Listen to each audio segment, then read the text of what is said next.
Hi friends, welcome to my channel. இது சனிக்கிழமையோட dam life routine தான். மீன்லாம் பிடிக்க போயிருப்போம். அந்த வீடியோவும் இதில் இருக்குது. கண்டினியூவாக வீடியோ பாருங்கள். நைட்டு ஃபுல்லாக மழையா, காலையிலையும் தூத்தல் விழுந்துகிட்டே தான் இருந்தது. நசன்னு இருந்தாலும் ஒரு மாதிரி நல்லா தாயாக இருக்குது அப்படின்னு தான் இருந்தது.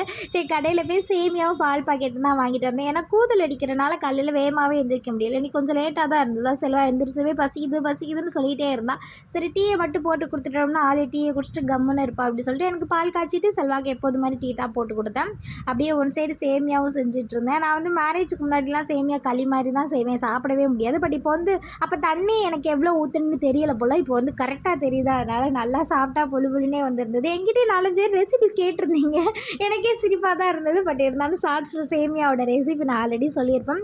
காலையில் நல்லா சுட சாப்பிட்டுட்டு காலை சாப்பாடை முடிச்சுட்டு கொஞ்சம் நேரம் பிக் பாஸ் தான் பார்த்துட்டு இருந்தான். நான் பார்க்க மாட்டேன், அவன் தான் கிறுக்கு பையன் பார்த்துட்டு இருந்தான். சரி அதோட எங்கேயாவது வெளில போகலாம், ஒன்று ஏதாவது ஸ்பெஷலாக வாங்கிட்டு வரலாம் அப்படின்னு கூட்டிகிட்டு போனால் நாங்கள் வாங்க போனதே வேறு. பட் வந்து எந்த கடையுமே ஓப்பனில் இல்லையா, சரி சிக்கனே வாங்கலாம் அப்படி சொல்லிட்டு செல்வா சிக்கன் தான் வாங்கினான். 1/2 kg வாங்கலான்னு தான் சொல்லிட்டு கூட்டிகிட்டு போனால் அப்புறம் அங்கே போய் என்ன நினச்சான்னு தெரியல, 1 kg வாங்குறேன்னு வாங்கிட்டு வந்தால் பயங்கரமான காற்றாக இருந்தது. எப்போ பாரு கறி மீன் தானே கேட்டுகிட்டே இருக்கீங்க. அதுக்கு பதில் செல்வாவே சொல்லுவான் பாருங்கள். ஏன் செல்வா, எல்லாரும் எப்போ பாரு மீன் கறியே சாப்பிட்றியே அப்படின்னு கேட்குறீங்களா? அதை பற்றி நீ என்ன சொல்ல வர? என்ன சொல்ல வரேன்னா அதானே பிடிச்சதான் சாப்பிட முடியும். பிடிச்சதான் நல்லா வாங்கி சாப்பிடுங்க. எதுக்கு சம்பாதிக்கிறோம், எதுக்கு ஓடிட்டுருக்கோம், எப்போ பாரு இதையே சாப்பிட்டுட்ருக்கீங்க அதையே சாப்பிட்டுட்ருக்கீங்கன்னு கேட்டுகிட்டே இருக்கிறனால என்ன ஆக போகுது சொல்லுங்கள். வரும்போதே தாத்தா கடையில் கொஞ்சம் திங்ஸ் வாங்கிட்டே தான் வந்தோம். அங்கேருந்து வந்துட்டு இருக்கும்போதே செல்வா போனதுமே ஃபஸ்ட்டாக நீ சாப்பாடு வச்சுட்டு பாப்பா, நான் டக்குன்னு வேகமாகவே சமைச்சிருவேன் அப்படின்னு சொல்லிட்டு இருந்தான். அதனால் வந்ததும் சாப்பாடு வச்சு அரிசி போட்டு அவனுக்கு வேண்டியது தக்காளி வெங்காயம் அந்த பச்சை மிளகாலாம் கட் பண்ணி அவனுக்கு கொடுத்துட்டா போதும். அவள் வாட்டில் சமைச்சிட்டே இருப்பாள். இன்றைக்கி வந்து நான் அவனுக்கு ரொம்ப ரொம்ப ஸ்பெஷலாக சிக்கன் செஞ்சு கொடுக்குறேன் பாப்பா, இது உனக்கு ரொம்ப பிடிக்கும் அப்படின்னு சொல்லிட்டு இருந்தான். சமைச்சிட்டு இருக்கும்போதே கரண்ட் வேறு பல டைம் போயிட்டு தான் வந்தது. அப்பப்போ மெழுகுவர்த்தி பொருள் வச்சுட்டு இல்லைன்னா ஃபோன் லைட்டில் தான் சமைச்சிட்டு இருந்தான். நல்லா சிறுன்னு காற்று ஒரு பக்கம் கூதல் வேறு அடிச்சிட்டு இருந்ததா. செல்வாவும் ரொம்ப நேரமாக பார்த்து சமைச்சிட்டு இருந்தான். சரி பாப்பா ஒரு பக்கம் சமைக்கட்டும் அப்படின்னு சொல்லிட்டு நான் ஒரு சின்ன ஹெல்ப் பண்ணிகிட்டு இருந்தேன். அப்படியே பேச்சு கொடுத்துட்டே பாட்டு பாடிட்டே ஜாலியாக சமைச்சிட்டு இருந்தோம். இந்த டைம் வந்து சிக்கன் 65 தான் செஞ்சோம். அடிக்கடி இதெல்லாம் செய்ய மாட்டோம். இப்போ தான் என்னென்னு தெரியல, நாங்கள் சிக்கன் எடுத்தோம்னா கண்டினியூவாக எடுப்போம், எடுக்கலைன்னா டோட்டலாக அப்படியே அவாய்ட் பண்ணிடுவோம். சரி கரண்ட் வேறு இல்லையா, வெளியில் சாப்பிட்லான்னு சொல்லிட்டு வெளியில் க்ளீன் பண்ணி எடுத்து வச்சுட்டு இருந்தேன். பயங்கரமான காற்றாக இருக்கும். நான் அந்த தென்னை மரத்தையே தான் பார்த்துட்டு இருந்தேன். சரி ஒரு தேங்காய் விழுகுமா, ஓடி போய் எடுத்துகிட்டு வந்துடலாம் அப்படின்னு பார்த்தா ஒரு தேங்காயுமே விழுகலை. நான் இங்கிட்டு வேடிக்கை பார்த்துட்டு இருக்கும்போதே செல்வா எல்லாமே முடிச்சிட்டேன் வா பாப்பா அப்படின்னு கூப்பிட்டான். அவனுக்கு வேண்டியதை மட்டும் எடுத்துகிட்டு வந்து ஆள் உட்காந்துட்டாரு. நான் தான் மற்ற திங்ஸ் எல்லாமே எப்போவுமே அப்படி தான் செல்வா சமைச்சு மட்டும் வச்சுருவான், மற்ற எல்லாமே நானே எடுத்து வச்சுருவேன். இன்றைக்கி வந்து கொஞ்சம் என்னமோ மாதிரி இருந்ததுயா, ஜாலியாக செல்வா 2 நாளாக கண்டினியூவாக வீட்டிலே இருக்கானா, அதனால் செம்ம ஜாலியாக இருந்தது. நல்லா சமைச்சு சாப்பிட்டுட்ருக்கோம். அதனால் பாப்பா வந்து நார்மலாக சமையல் வந்து சூப்பராக எல்லாமே நல்லா வைப்பான். நான் வெஜ்ஜு நல்லா சமைப்பேன், செல்வா நான்வெஜ்ஜு சூப்பராக வைப்பான். நான் சிக்கன் கிரேவி டிஃப்ரெண்ட்டாக செம்மையாக இருந்தது. பச்சை மிளகா போடாமல் காஞ்ச மிளகா போட்டு டிஃப்ரெண்ட்டாக வைக்கிறேன்னு சொல்லி வச்சுருந்தா நல்லாவே இருந்தது. நல்லா சாப்பிட்டாச்சு. எல்லோரும் பார்க்க வச்சு சாப்பிட்றீங்க அப்படி சொல்லிட்டு இருந்தீங்க. எல்லாருமே ஒரு நாள் கண்டிப்பாக வீட்டுக்கு வாங்க, நல்லா சாப்பிட்டுட்டு போகலாம். நாங்கள் என்ன ஸ்பெஷலாக எடுத்தாலும் வீட்டுக்கு ஃபோட்டோ எடுத்து அனுப்பிடுவோம். அப்படி தான் அனுப்பிட்டு அப்புறம் வந்து இன்றைக்கி வந்து ஹாட்ஸ்டாரில் ஒரு கார்ட்டூன் மூவி தான் பார்த்தோம். இந்த மூவி நான் மறந்து போச்சு, மட்டும் நல்லா இருந்தது. நான் வேணான்னு தான் சொன்னேன், பட்டு போக படம் நல்லாவே இருந்தது. படம் பார்த்துட்டே அப்படியே தூங்கிடலான்னு தான் நினச்சேன்.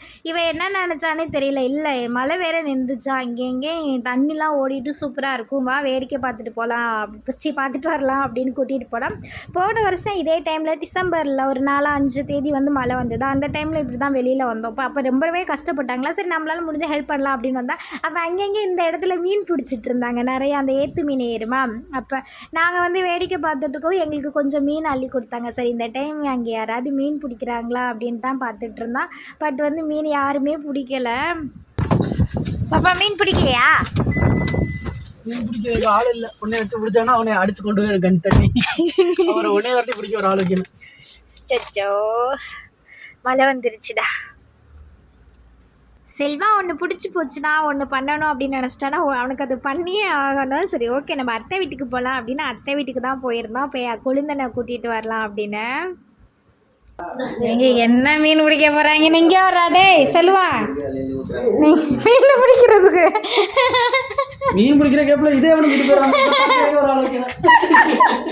கிளாஸுக்கு நான் கூட பரவாயில்ல. சரி அத்தை வெற்றியோட திருப்பி வரான். கொழுந்த ஃப்ரெண்டை கூட்டிகிட்டு வந்திருந்தான் கொஞ்சம் சப்போர்ட்டாக இருக்கும் அப்படின்னு சொல்லிட்டு வீட்டில் வந்து போன வருஷம் வாங்கின கொசு வலை இருந்தது. இதை தான் யூஸ் பண்ணிகிட்டு இருந்தேன். பட் அங்கங்கே குட்டி குட்டியாக ஓட்டை விழுந்துருச்சா, செல்வா கொசு வலையும் எடுத்துகிட்டு வா, நான் உனக்கு புதுசு வாங்கி தரேன், இதை வச்சு மீன் பிடிச்சிக்கலாம் அப்படின்னு சொன்னால் நான் எக்ஸ்ட்ரா 2 3 பிளாஸ்டிக் கவரை எடுத்துகிட்டு போனேன். ஏன்னா சப்போஸ் மழை வந்துருச்சுன்னா தலையில் கவுத்திக்கலாம், இல்லைன்னா மீன் பிடிச்சி போகிறதுக்கு தேவைப்படும் அப்படின்னு. ஒரு துக்குச்சட்டி நிறையா மீன் பிடிச்சிரும் அப்படின்னு எனக்கு நம்பிக்கையே இல்லை. சரி ஃபஸ்ட்டு போய் அந்த இடத்துல ஃபஸ்ட்டு எப்படி இருக்குது, யாராவது அந்த டைமில் யாராவது பிடிக்கிறாங்களா அப்படின்னு பார்ப்போம் அப்படின்னு. ஏன்னா எல்லாமே ஃபஸ்ட் டைம் அவங்க ஆல்ரெடி மீன்லாம் பிடிப்பாங்க. பட் நான் செல்வா இறங்கிருக்கலாமா, எங்கள் ஊரில் வந்து நம்பிக்கையாக பண்ணலாம். பட் இந்த டைமில் வந்து இது ஆழமாக இருக்கா, எப்படி இருக்குது, எதுவுமே தெரியாமல் நம்ம எப்படி இறங்க முடியும் அப்படின்னு ரொம்ப நேரமாக உட்காந்து வேடிக்கை தான் பார்த்துட்டு இருந்தேன். பார்த்தா கொஞ்சம் நேரத்தில் லைட்டாக தூத்தலை விழுந்தது, தண்ணி கொஞ்சம் அதிகமாச்சா. சரி கொழுந்தன் தான் ஆழம் எப்படி இருக்குது அப்படின்னு பார்ப்போன்னு சொல்லி ஆழம் பார்த்துட்டு இருந்தான். அவன் பார்த்துட்டு கொஞ்சம் ஆழமாக இருக்குன்னு தான் சொன்னான். அப்புறம் கொஞ்சம் நேரம் வெயிட் பண்ணிட்டு அப்புறம் செல்வாவோட செல்வா கொழுந்தனோட ஃப்ரெண்டு இல்லாமல் இறங்கிட்டாங்க. ஒரு இடத்துக்கு நம்ம போகிறோம் நிற்கிறோம் அப்படின்னா நார்மலாக நான் வந்து நிறைய இடத்துல ஃபீல் பண்ணியிருக்கேன். பட் இந்த இடத்துல வந்து சொந்தம் இருந்தால் கூட நம்ம அவ்வளோ சீக்கிரத்தில் இறங்கி ஒரு இடத்துல இறங்க மாட்டோம். பட் ஃப்ரெண்டு கூட இருந்தோம்னாச்சுக்கு ஒரு சப்போர்ட்டாக உடனே இறங்கிடுவேன். ஏன்னா என் குழந்தை ரொம்ப நேரமாக யோசிச்சுட்டு இருந்தான். பட் அவனோட ஃப்ரெண்டு வந்து இறங்கடா பார்த்துக்கிறேன் அப்படின்னு சொன்ன உடனே இறங்கிட்டான். எனக்கு வந்து நான் வீட்டில் வந்து செல்வா சொல்லிகிட்டே இருந்தான், ஃப்ரெண்டு தான் பாப்பா எப்பவுமே கெத்து. அவ்வளோ நேரம் அவன் யோசிச்சவன் வந்து அவன் அந்த அந்த அண்ணா சொன்னதும் உடனே இறங்கிட்டான். ஏன்னா அவன் இருக்கா அப்படின்னு ஒரு நம்பிக்கை தானே. உள்ளே இறங்குனதுமே அங்கங்கேயும் பாம்பு இருக்கா பூச்சி இருக்கா அப்படின்னு ரொம்ப நேரமாக தண்ணியை எத்தி விட்டு பார்த்துக்கிட்டு இருந்தாங்க. ஏன்னா இங்கே நான் ஆல்ரெடி யாராவது இறங்கியிருந்தாங்கன்னா பாம்பு பூச்சி இருக்காது. பட் நாங்கள் தான் ஃபஸ்ட்டாக இறங்குறோமா, அதனால் கொஞ்சம் பயமாகவே இருந்தது. அப்புறம் லாஸ்ட்டாக நம்மளோட கொசு வலி எடுத்தாச்சு. செல்வா நான் உனக்கு வேறு எது வாங்கி கொடுத்துறேன்டி, புலம்பாதடி எப்படி சொல்லிகிட்டு இருந்தேன். எனக்கு நான் இது ஓகே, ஏன்னா அப்போ தான் புதுசு வாங்கி கொடுப்பான். நம்ம ஏதாவது பண்ணிட்டோம்னா கொஞ்சம் லேட் ஆகிடுவான். அவன் ஏதாவது டேமேஜ் பண்ணிட்டான்னா உடனே புதுசு வாங்கி கொடுத்துருவான் அப்படின்னு ஃபஸ்ட்டு ரவுண்டு போட்டோம். ஃபஸ்ட்டு கொஞ்சம் குப்பையோடு தான் வந்தது, குட்டி குட்டி மீன் தான் வந்தது. அது மட்டும் இல்லாமல் ஒரு 2 3 நண்டு வந்தது. இந்த நண்டுலாம் அந்த மழை டைமில் ரசம் வச்சு சாப்பிட்டோம்னா ஐயோயோயோ அப்படியே ஒரு புத்துணர்ச்சியாக இருக்கும். மீன் பிடிக்கிறதுக்கு முன்னாடியே கையிலேயே என் கொழுந்த ஒரு குட்டி கெண்டை மீன் பிடிச்சி கொடுத்தா. இந்த கெண்டை மீன் நல்லா அழகாக இருக்கா கெண்டை மீன். அப்புறம் ஃபஸ்ட்டு ரவுண்டில் கொஞ்சம் கொஞ்சம் தான் வந்தது. ஆனால் ஃபஸ்ட்டு ரவுண்டுலேயே நல்லா ஒரு கெளுத்தி மீன் வந்தது. கெளுத்தி மீன் ஃபஸ்ட்டு ஒரு கெண்டை ஒரு கெளுத்தி வந்ததா, ஓகே அப்போ இந்த இடத்துல வந்து ஒரு கெளுத்தியும் ஒரு கெண்டையும் தான் இருக்குது அப்படின்னு நமக்கே ஒரு நம்பிக்கை இருந்தது. சரி நம்பி கொஞ்சம் நேரம் மீன் பிடிக்கலாம் அப்படின்னு. அப்புறம் ஒரு நல்லா பெரிய கெண்டை ஒன்று மாட்டுச்சு. அந்த பெரிய கெண்டை மாட்டினது எனக்கு ரொம்ப குஷியாக போச்சு. இதை வந்து ஒரு அவ்வளோ சீக்கிரத்தில் வந்து கெண்டை மீன் பெருசாக வளரவே வளராது. ஏன்னா கெண்டையோட சைஸு சின்ன சைஸ் தான் கெண்டை மீன். ஒரு சிலர் பார்த்துருப்பீங்க, ஒரு சிலர் பார்க்க மாட்டீங்க, இதில் வீடியோவில் காட்டியிருப்பேன். ஆனால் வளர்ப்பு கெண்டைன்னு ஒன்று சொல்லுவோம்ல, அதுதான் கொஞ்சம் பெருசாகவே வளரும். இந்த தண்ணி வந்து வண்டலூர் ஜூவில் ஒரு குளம் இருக்கும், அது நிறைஞ்சாதான் இங்கே தண்ணி வரும்னு சொல்லுவாங்க. மேபி அங்கே இருக்கிற மீன் கூட இங்கே வந்திருக்கலாம். ஒரு 2 3 ரவுண்டில் ஓகே ஓரளவு தான் வந்தது. அது மட்டும் இல்லாமல் முக்கால்வாசி குப்பையாக தான் வந்தது. ஏன்னா அந்த லைனில் வெறும் குப்பை தானே வரும் அப்படின்னு நான் கொஞ்சம் மீன் தான் வந்துட்டு இருந்தது. அங்கங்கே கலக்கி வேற விட்டுட்டு இருந்தாங்க. ஏன்னா தண்ணி தெளிவாக போச்சுன்னா மீன் அவ்வளோ சீக்கிரத்தில் மாட்டாது. தண்ணி அங்கங்கே கிளச்சா மண்டியாக இருந்தால் தான் மீன் வந்து வருமே. இதுகளே மீன் பிடிக்கிற ஆளையே பார்த்துட்ருக்கேன், நானும் பின்னாடி போஸ் கொடுத்துட்ருக்கேன், என்னையும் பார்த்துக்கோங்க. கொஞ்சம் நேரம் தான் நேண்டா, கொஞ்சம் நேரம் தூத்தல் வேறு சடசரன்னு விழுந்துருச்சா, காற்றும் பயங்கரமாக இருந்தது. சரி நான் தான் பிளாஸ்டிக் கவர் ஒன்று கொண்டு போயிருந்தேன்னா அவளுக்கு ஒன்று கொடுத்துட்டு அத்தை மகளும் வந்திருந்தேன், அப்படியே எனக்கு ஒன்று போட்டுட்ருந்தேன். அவங்க மழைலாம் பெய்யவும் அந்த தூணுன்னு சொல்லுவோமா, பாலத்துக்குள்ளே போய் நின்றுட்டு இருந்தாங்க. நானும் ஒரு பக்கம் பிளாஸ்டிக் கவரை போட்டு நின்றுட்டு இருந்தேன். ஏன்னா சளி பிடிச்சிச்சு, என்ன பண்ணுறது, எனக்குலாம் அவ்வளோ சீக்கிரத்தில் சளியே பிடிக்காது. சப்போஸ் சளி பிடிச்சிச்சின்னா 1 மாதம் 28 நாள் எனக்கு சளி பிடிக்கும். மூக்கு அடைச்சி ஓடிட்டே தான் இருக்கும், ஒரு மாதிரி எரிச்சலாக இருக்கும். அதனாலேயே நான் வந்து இப்போ கொஞ்சம் முன்னெச்சரிக்கையாக தான் இருக்குது. அது மட்டும் இல்லாமல் இது மாதிரி தண்ணிலாம் பார்த்துட்டோம்னா என்ன மாதிரி இறங்கி வந்து அதில் மீன் பிடிக்கிறது, அதில் ஜாலியாக என்ஜாய் பண்ணுற ஆளே இல்லை. பட் இந்த டைம் என்னென்னு தெரியல, பயங்கரமாக கூதடிச்சதுனாலே அப்பப்பா நான் வரல அப்படி சொல்லிட்டு இருந்தான். செல்வா வா வந்து என்ஜாய் பண்ணு பாப்பா அப்படி சொல்லிட்டு இருந்தான். கொஞ்சம் நேரம் லைட்டாக தான் தூத்த விழுந்தது, அப்புறம் சடசரன்னு பழமாகவே தூத்த வந்துருச்சு. அதனால் வேணாம் பாப்பா இப்போ தான் கொஞ்சம் நாளாக சளி பிடிக்காமல் இருக்குது அப்படின்னு சொல்லிட்டு வந்துட்டேன். கொஞ்சம் நேரம் வீடியோக்கு 2 பேரும் போஸ் கொடுங்க, நான் இன்ஸ்டாகிராமில் ஸ்டோரி போட எடிட் பண்ணி தரேன்னு சொல்லி என் குழந்தை ரொம்ப நேக்கப்பட்டுட்டே தான் இருந்தான். ஃபைனலாக இதோட போதும் அப்படின்னு மீன் பிடிச்சிட்டு நாங்களும் கரைக்கு ஏறியாச்சு.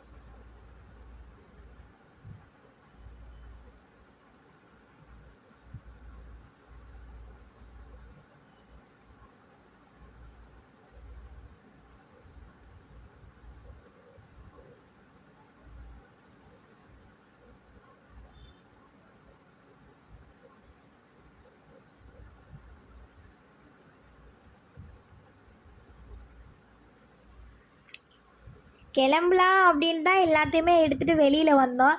பட் வந்து ஒரு சில டைமில் வந்து மீன் ஸ்டார்டிங்கில் இருக்கிற ஆர்வத்தை விட போக போக மீன் நிறைய கையில் மாட்டுமா, அப்போதைக்கு வரவே மனசே இருக்காது. திருப்பி திருப்பி அதுக்குள்ளே தான் பிடிக்கிற மாதிரி இருக்கும். லாஸ்ட் டைமில் கொஞ்சம் பிடிக்கும்போது மீன் நல்லா நிறையாவே வந்திருந்தது. ஒரே ஜாலி ஆயிடுச்சு எனக்கு. நான் அத்தை அவ்வளோ பெரிய வாளி கொடுக்கும்போது நான் சிரிச்சிட்டே தான் வந்தேன். ஏன்டா காமெடி பண்ணுற, இதில் ஒரு மீன் கூட அதில் இல்லை, நீ எப்படா இவ்வளோ பிடிப்ப அப்படின்னு. பட் வந்து சும்மா சொல்லக்கூடாதுயா, கொஞ்சம் ஓரளவு மீன் நல்லாவே மாட்டுச்சு. பட் வந்து அந்த பாலத்துக்குள்ளே ரொம்ப நேரம் குனிஞ்சு நிற்கிறனால எல்லாருக்குமே முதுகு வலிச்சிருச்சு. கூட்டம் வேற ரொம்ப அதிகமாயிருச்சு. எங்களுக்கும் கொஞ்சம் கொடுங்க அப்படின்னு. அவங்களுக்கு கொடுக்கணுன்னு ஆசை தான். ஏன்னா நம்ம எத்தனை இடத்துல மீன் பிடிக்கும்போது இது மாதிரிண்டு எங்களுக்கு கொஞ்சம் கொடுங்க அப்படின்னு நான் செல்வா கேட்டிருப்போம். அதனால் பட் வந்து நான் செல்வா ஃபேமிலி 2 பேருக்கு மட்டும் இதை பிடிக்கல. இது வந்து 4 ஃபேமிலிக்கும் கொடுக்கணும்ல. நம்மளை நம்பி பிடிக்க வந்திருக்காங்க. அவங்களுக்கு நமக்கு பத்தலைனாலும் ஓகே, பட் அவங்களுக்கு கொடுக்கணும் அப்படின்னு ஒரு ரீசனுக்காக தான் கொடுக்கல. பட் வீட்டுக்கு வந்து நானும் செல்வா ரொம்ப நேரம் ஃபீல் பண்ணிகிட்டு இருந்தான். நம்ம எவ்வளோ நேரம் நின்றுப்போம், ஒரு 2-3 பேர் வந்து கேட்டாங்க அவங்களுக்கு கொடுக்க முடியலை அப்படின்னு. பட் நம்மளை நம்பி வந்தவங்களுக்கு வேணும்ல அப்படின்னு சொல்லிட்டு இதோடு முடிஞ்சு அப்படின்னு கிளம்பியாச்சு. லாஸ்ட் டைம் தான் நல்லா பெரிய பெரிய மீனாக மாட்டிகிட்டு இருந்தது. வீட்டுக்கு வந்ததும் அத்தை எங்கள் மீனை காட்டுங்கன்னு கேட்டுகிட்டே இருந்தாங்க. இல்லையே நாங்கள் மீன் பிடிக்கலை அப்படின்னு தான் சொல்லி விளாண்டுட்டு இருந்தேன். அப்புறம் தான் ஓப்பன் பண்ணியே காட்டினேன் மீனை எங்கள் அத்தைக்கு.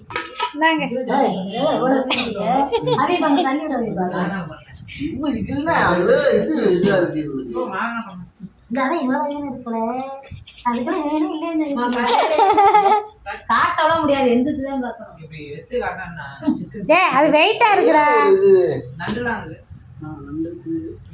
உள்ள ஒரு பெரிய கெளுத்தி மீன் ஒன்று பிடிச்சி போட்டிருந்தாங்க ஃபஸ்ட்டாக. சரி அதை எடுத்து அத்தைக்கு காட்டலான்னு பார்த்தேன். கெளுத்தியவே காணா, உள்ளே ஓடி போச்சு போல். சரி நல்ல ஒரு பெரிய வளர்ப்பு கெண்டைன்னு சொல்ல அந்த கெண்டை தான் இருந்தது. அதை பிடிச்சி காட்டிகிட்டு இருந்தேன்.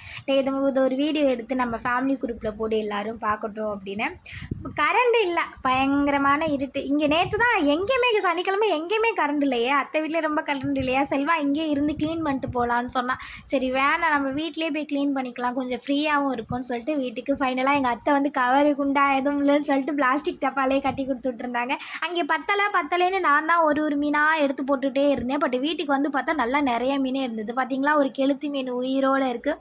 பார்க்க பாவமாக தான் இருக்குது. பட் என்ன பண்ணுறது அப்படின்னு சமைக்க வேண்டியது தான். வீட்டுக்கு வந்ததுமே கரண்ட் போச்சு. நான் எல்லாத்தையுமே எடுத்து வச்சேன், கரண்ட் போச்சு. சரி மெழுகுவர்த்தி பொறி வச்சு சமைக்கலாம் அப்படின்னு மெழுகுவர்த்தி பொறி வச்சுட்டு இருந்தேன். பார்க்க கொஞ்சம் பயமாக இருக்கா, அது நான் தான். மீனுன்னு நல்லா ஜாலியாக பிடிச்சிட்டு வந்தாச்சு. ஆனால் இதில் என்ன பெரிய கஷ்டமான வேலைன்னா அதை க்ளீன் பண்ணுறது பயங்கரமாக இருக்கும். ஏன்னா கடல் மீன் கூட கொஞ்சம் சொரன்னு கையில் பிடிச்சிட்டு க்ளீன் பண்ணலாம். பட் இந்த ஏரி மீன் கம்மா மீனுன்னா அப்படியே வலிக்கிக்கிட்டு போகும். கையில் பிடிச்சி க்ளீன் பண்ணுறது ரொம்ப கஷ்டம். ஊர்லனா அம்மா அத்தை எல்லோரும் ஊர் சைடு மேக்ஸிமம் வந்து இந்த அடுப்பு சாம்பல் இருக்கா, அது மண் அப்படி தான் வச்சு க்ளீன் பண்ணுவாங்க. ஏன்னா அதெல்லாம் வழுக்காது அடுப்பு சாம்பல். பட் வந்து நான் கேட்டேன், செல்வா நான் பச்சரிசி மாவு தாரே அது வழுக்காதுல்ல, அதை பிடிச்சி க்ளீன் பண்ணு அப்படின்னு. செல்வா நல்லா இருப்ப, நீ வாய் மட்டும் திறக்காம இருடி, அதுவே போதும் அப்படின்னு சொல்லிட்டு அவன் மொத்தமாக க்ளீன் பண்ணல. அவனை விட நான் தான் ரொம்பவே அதிகமாக க்ளீன் பண்ணேன். சமைக்கும் போது செல்வாக்கு கையில் எண்ணெய் தெரிச்சு போச்சான். அதுக்கு தம்பி வந்து என்னோட சால் எடுத்து சுற்றிட்டு இருந்தாப்புல. ஐயோ எனக்கு பட்டுச்சு, எனக்கு குளிச்சிடும், எனக்கு புண்ணாக போயிடும் அப்படின்னு. மேரேஜ் ஆனதுக்கு அப்புறம் தான் நான் கிச்சனுக்குள்ளே கரண்டி பிடிச்சி சமைக்கிறேன். அப்போ எனக்கு எவ்வளோ காயம் பாருடா அப்படி சொல்லிட்டு இருந்தேன். அதெல்லாம் உன்னோட திறமை அப்படி சொல்லிட்டு இருந்தேன். அது என்ன உனக்கு வந்தால் மட்டும் ரத்தம், எனக்கு வந்து என்ன தக்காளி சட்னியாடா அப்படின்னு காமெடி பண்ணிட்டு இருந்தேன். மீன் மசாலா அப்ளை பண்ணிட்டு இருந்தேன். அப்போ கேட்டான், நிறையா மசாலா போடாதடி மீன் சாப்பிட முடியாது அப்படின்னு. பட் எனக்கு பிடிக்கும் அப்படின்னா கரண்ட்டு தான் வந்து தானே போயிட்டு இருந்தது. பயங்கர இருட்டாக இருந்தது. அந்த ஃபோன் லைட்டை எடுத்து கொஞ்சம் என் மூஞ்சில் அடிடா, கொஞ்சம் வீடியோவுக்கு கொஞ்சம் கலராக தெரிவே அப்படின்னு ரொம்ப நேரமாக கேட்டுட்டு இருந்தேன். லைட் மூஞ்சிக்கு இப்படி மட்டும் காட்டிக்கிறேன் சரிங்களா. கெளுத்தி வரலையே, கெளுத்தி மீன் அப்புறம் மசாலா மீன் அப்படித்தான் என் செல்ல புதுசு லைட் வச்சது போதும். என்ன நான் சொல்ல செல்வா மீன் குழம்பு வச்சு இந்த புளிலாம் கரைச்சி ஊற்றும் போதே அந்த மசாலா ஸ்மெல்லு செம்மையாக இருந்ததா. இப்படியே சாப்பிட்றலாம் போல் அப்படி தான் இருந்தது. அதோட மீன்லாம் போட்டு மூடி வச்சுட்டு அந்த மண்பானையில் தான் வைக்கலான்னு பார்த்தேன். என்னன்னு தெரியல, இந்த மண்பானை சட்டி வந்து சமைச்சா ஒரு மாதிரி ஸ்மெல் வருது. சும்மா மீன் மட்டும் க்ளீன் பண்ணுறதுக்காக அதை எடுத்தேன். அதை அப்படியே மறுபடியும் ஃபஸ்ட்டு வச்சிட வேண்டியது தான். செல்வா வாங்கினதே வேஸ்ட்டுன்னு சொல்லிட்டு இருந்தான். அதோட செல்வா குழம்பு மட்டும் வச்சுட்டு ஆஃப் பண்ணிட்டு வந்துட்டா. நான் அப்படியே ஃப்ரெஷ் ஆகிட்டேன். அப்பா நைட்டு குளிக்கவே ரொம்ப கஷ்டமாக இருந்தது. தண்ணி அப்படியே ஐஸ் கட்டி மாதிரி ஜில்லுன்னு இருந்ததுயா. கஷ்டப்பட்டு தான் குளிச்சுட்டு வந்து குழம்பு ஒரு பக்கம் அடுப்பில் வச்சுட்டு அடுத்து மீன் பொரிக்க ஸ்டார்ட் பண்ணலாம் அப்படின்னு மீன் தான் பொரிச்சிட்டு இருந்தேன். பொரிக்க போனேன். ஃபஸ்ட்டு எப்போவுமே நான் சின்ன மீன் தான் போடுவேன். இந்த டைம் யாவுமே இல்லாமல் கெளுத்தியை ஃபஸ்ட்டு போட்டுட்டேன். கெளுத்தி மீன் டப்பு டப்பு டப்புன்னு வெடிக்கும்.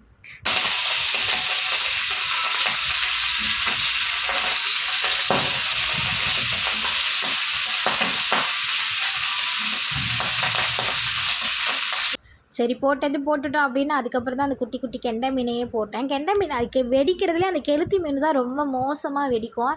அதனால் சரி நானே என்னையே திட்டிக்கிட்டேன், அவசரப்பட்டு இதை போட்டுட்டோமோ அப்படின்னு. மற்றபடி நல்லா மொறு மொறுன்னு வறுத்தாச்சு.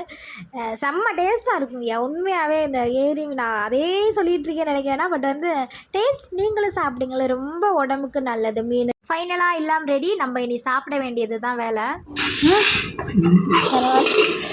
இன்னைக்கு சுட சுட சுடு சாதம், செல்வா வச்ச கெண்டை மீன் குழம்பு, மீன் பொரியல், அப்புறம் சிக்கன் கிரேவி. அம்புட்டுதான் வாங்க சாப்பிடுவோம். சும்மா சொல்லக்கூடாது, செம்ம டேஸ்ட்டாக இருந்தது. லாஸ்ட்டாக நாங்கள் எப்போ அந்த கெண்டை மீன் சாப்பிட்டோமா, நான் சொன்னல ஆல்ரெடி போன வருஷம் இதே மாதிரி டிசம்பர் டைமில் தான் அந்த இடத்துலேயே மீன் கொடுத்தாங்கன்னு சொன்னல, அப்போ சமைச்சு சாப்பிட்டது. அப்போ தான் நான் யூடியூப் சேனலே ஸ்டார்ட் பண்ணேன். ஒன்று ஆல்ரெடி அது வீடியோலாம் நான் அப்டேட் பண்ணியிருப்பேன். அதுக்கப்புறம் இந்த ஆல்ரெடி கம்மா மீன் சாப்பிட்ருக்கோம், பட் இந்த குட்டி குட்டி கெண்டை இது மாதிரி சமைச்சு சாப்பிட்டதில் நல்லா சாப்பிட்டாச்சு. கொஞ்சம் கிச்சனில் வேலை முடிச்சுட்டு லைட்டாக கிச்சனையும் க்ளீன் பண்ணிட்டு தூங்க வேண்டியது தான். வீடியோ பிடிச்சிருந்தா லைக் பண்ணுங்கள். இவ்வளோ நேரம் என் வீடியோ பார்த்ததுக்கு ரொம்ப ரொம்ப நன்றி. மறக்காமல் நம்ம சேனலுக்கு சப்போர்ட் அண்ட் சப்ஸ்கிரைப் பண்ணிக்கோங்க. பாய் பாய்.